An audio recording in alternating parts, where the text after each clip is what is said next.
On the morning of February 2026, Iran's entire telecommunications network was abruptly severed.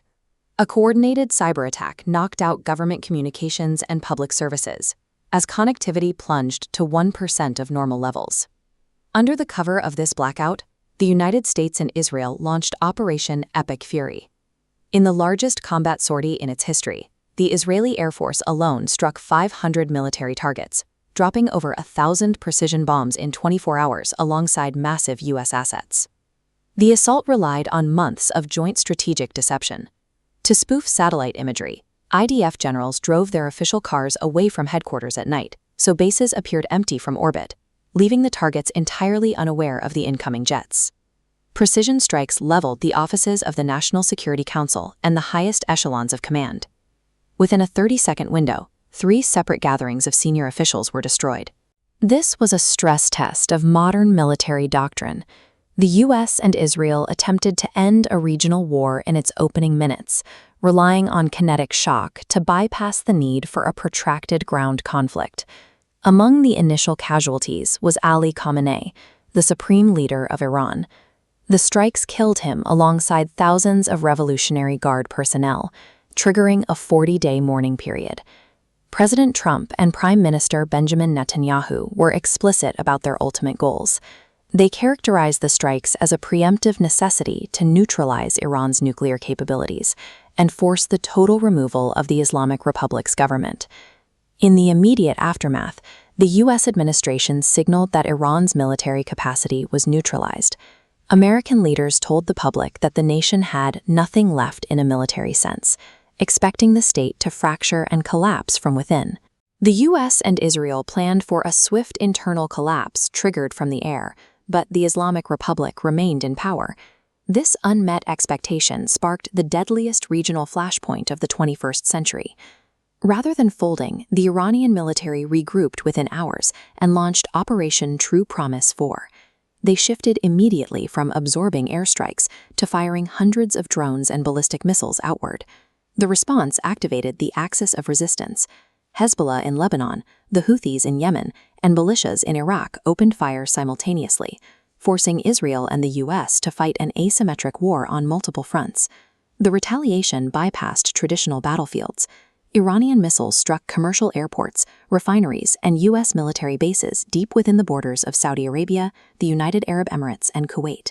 The human toll scaled rapidly. U.S.-Israeli strikes claimed thousands of lives across Iranian cities, while escalating violence in Lebanon killed thousands more. Regional medical facilities, schools, and cultural heritage sites were destroyed as the war zone evaporated. Domestically, the leadership vacuum closed quickly. Mojtaba Khamenei, the second son of the late leader, survived an airstrike and was designated as the new supreme leader, ensuring the continuity of the state. Absolute military supremacy in the air failed to secure a quick victory. Iran's dispersed proxy networks and mobile missile silos absorbed the initial shock, forcing the conflict into a grinding war of attrition. This map highlights where the economic war stalled, the Strait of Hormuz. The U.S. established a strict naval blockade to choke off oil exports, intercepting tankers.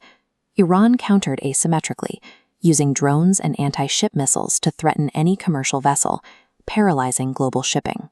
The resulting standoff caused the largest supply disruption in the history of the global oil market.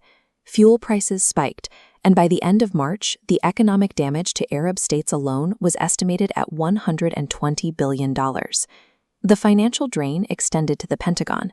By mid-May, the U.S. military had spent nearly $29 billion just to enforce the blockade, prompting requests for $200 billion more to sustain the effort. Whoever controlled this single 21-mile stretch of water held the global economy hostage. Overwhelming air superiority meant nothing if America could not safely move a cargo ship through the Gulf. As the weeks dragged on, economic desperation forced the warring parties to look for an exit.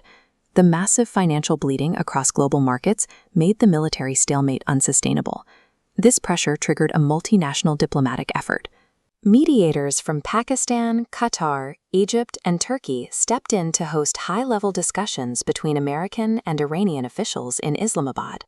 The U.S. faced a harsh geopolitical reality. Forcing Iran into total capitulation was impossible without a full-scale ground invasion, an option that lacked domestic political support in the United States. Mutual economic destruction accomplished what precision airstrikes could not. With global supply chains buckling, both powers pivoted away from their military campaigns and sat down at the negotiating table. The result of those talks was the Islamabad Memorandum. This 14-point draft laid out the specific framework to immediately reopen the Strait of Hormuz and secure a permanent halt to the fighting. Iran agreed to major concessions. They committed to pausing all nuclear enrichment in exchange for the release of $24 billion in frozen assets and international discussions for a $300 billion reconstruction plan. The final memorandum committed the United States to lifting its naval blockade and formally respecting Iranian sovereignty, a sharp pivot from the initial push to topple the government and seize oil fields. The conflict ended with a historic treaty that formalized the regime's survival. The war proved that even a successful leadership assassination was insufficient to dissolve the state's military and economic leverage over the strait.